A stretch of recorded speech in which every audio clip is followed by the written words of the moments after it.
शंभूराजे, चारित्र्य संपन्न मनुष्य कोण? त्याची लक्षणं कोणती?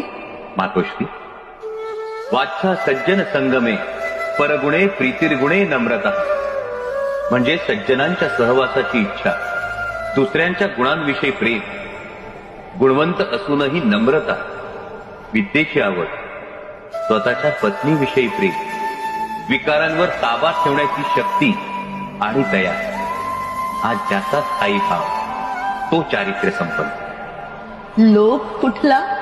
गुणी माणसाची भेट, काय श्रेष्ठ नाही? मूर्खाची संगत.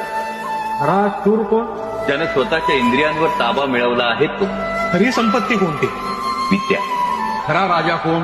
ज्याच्या आज्ञा सर्वजण पाळतात आणि ज्याच्यामुळे स्त्रीच्या डोळ्यातील भय नष्ट होते, तो खरा.